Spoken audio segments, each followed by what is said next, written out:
Guys, this is it. We're passing the marker out there. Ben, can you point to it? Can you find it? Over there? I keep looking. Oh, there. There it is. What does this mean? It references the bottom end of Cape Hatteras. Now we're across the Gulf Stream. Now we're going to cross the Gulf Stream. Is that the magic carpet ride? There's a bat in the way though, in my window. Okay, Roops, what do you think? This place is a little messy, but we'll get our ship shape here. Lovely evening, awesome night watch, super comfortable. It's 2 a.m. I think I'm gonna change Brad's clock and give him a little bit of extra time just so that I can enjoy it a little bit more. I feel good, so make a cup of tea, maybe have a little snack and hang. A few days pass, and after a typically rough Gulf Stream crossing, conditions begin to deteriorate.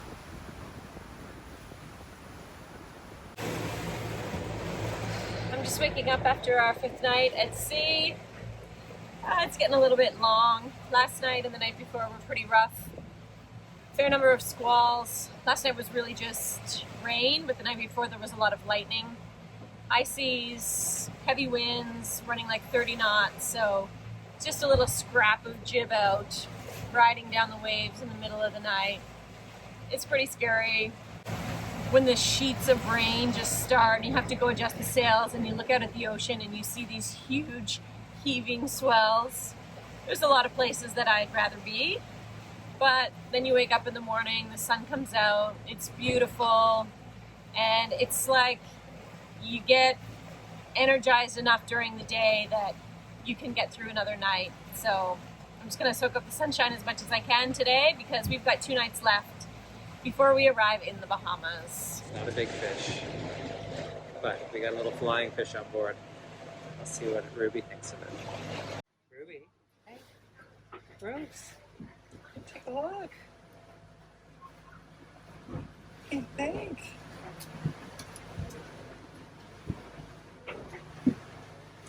Oh, I think she's scared of it.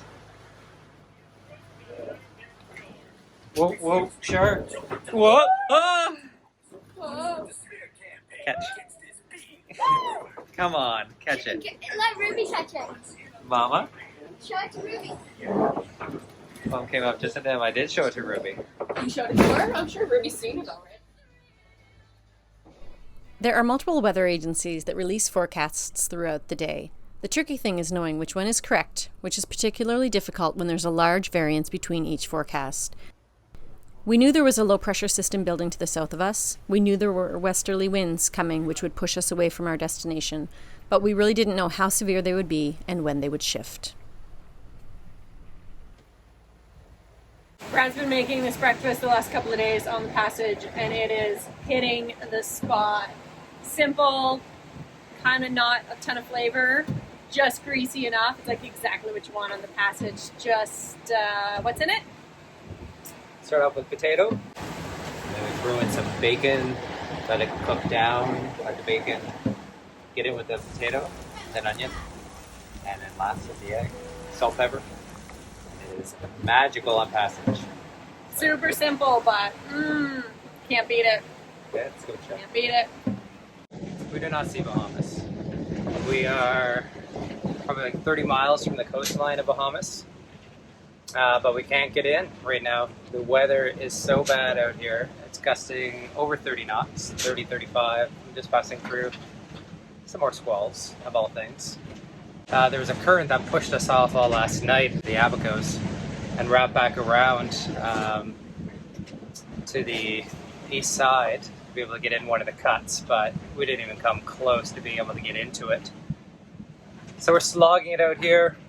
We're trying to make kind of the south end of Abaco, and then we'll probably wrap around inside Eleuthera and take shelter somewhere down there, which means another night at sea. So it's pretty deflating. The seas are terrible. We're just kind of heading straight into them right now. The wind has come around a bit to 260.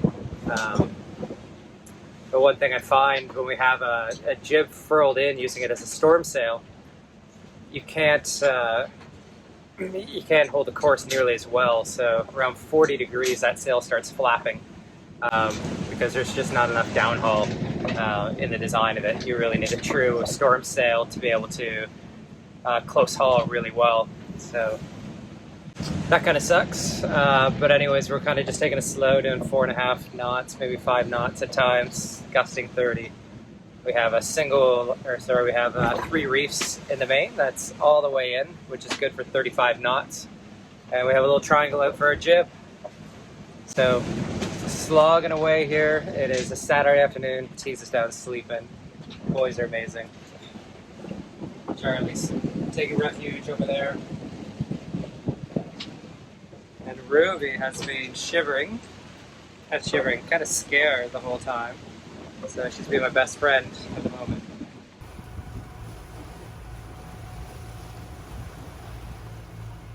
At times out in the sea, you try to outrun some of these storms. So this one's coming in to our west. There is just a gust right now, so we're on the front edge of it. I just started both motors and just trying to motor out of this thing. As you can see, it's kind of like all behind us, but there's no lightning activity that it looks like. It'd just be a blow, and I'd have to reef the sails, which I don't really want to. So we're running 3/4 main and then full jib at the moment, doing like 7.5 knots. There's, you can see the storm right there. We're on the front edge of it. Yeah, but this is the kind of stuff you have to play with at sea. So being 250 miles from any point of land right now, you definitely want to be as cautious as possible. So if it was getting any closer to us right now and it didn't look like we were going to beat it at all, then I'd definitely be dropping the main, putting a 2nd or 3rd reef, which is reducing the sail area. So it's really, really uncomfortable this morning. So, but we're still going. Quick update here. So we did not quite beat it. Started to pour rain. I furled in the jib sheet, and then I will see what happens with the main here. So if I have to drop the main, I just turn around right into the wind, and it's really quick to release the jib or the main halyard and be able to drop it if I have to in a pinch. This is our main halyard holding up the sail. So if I drop that, release the clutch here, and drop it, that'll come down pretty quick. You can see our jib is fully furled in right now. Sure, you okay?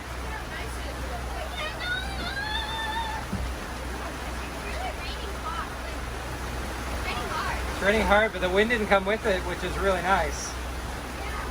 So you can see the water in the boat, it just leaks down here. It comes through the bunny deck and then down.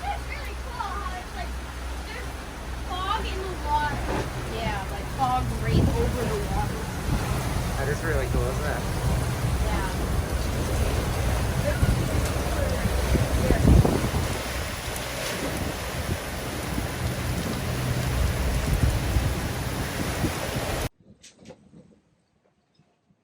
Oh my gosh, the storm didn't bring a lot of wind, a little bit of rain, but what it did give us was a knock towards land. So the wind switched from 270 up to 310 at the moment. And we are going to ride this as long as we can to get a little closer. I don't know, we're probably 30 miles off right now, but even if we get 20 miles or something like that, 15, it'd be amazing to be able to reduce this swell. It's definitely 1.5, 2 meters.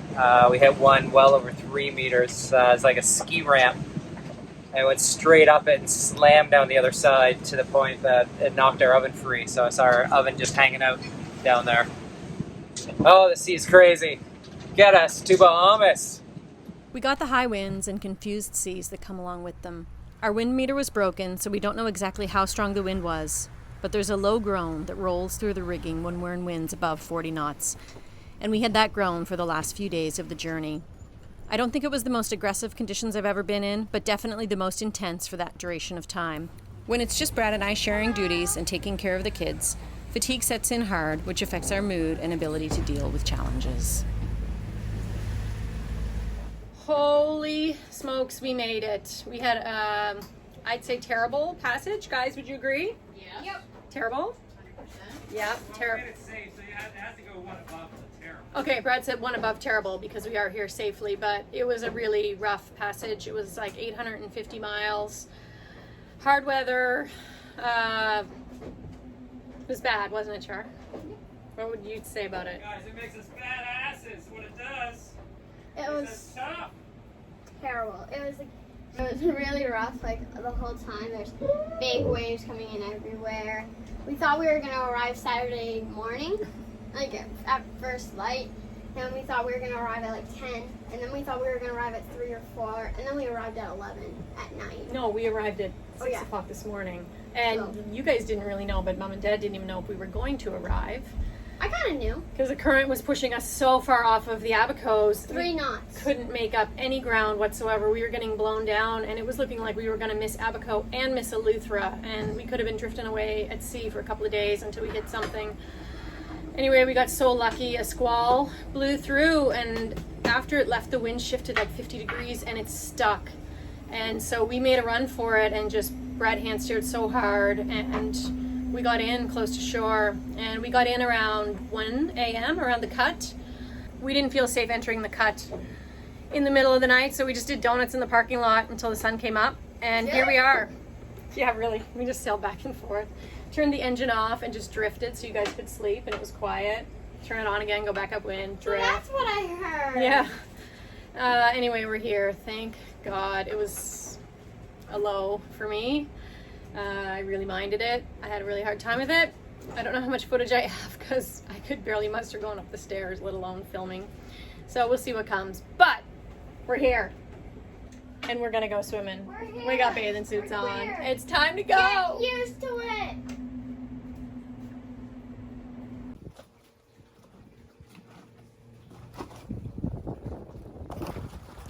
The fun is just beginning in the Bahamas. Watch next week to see crystal blue water, sailing, and sunshine.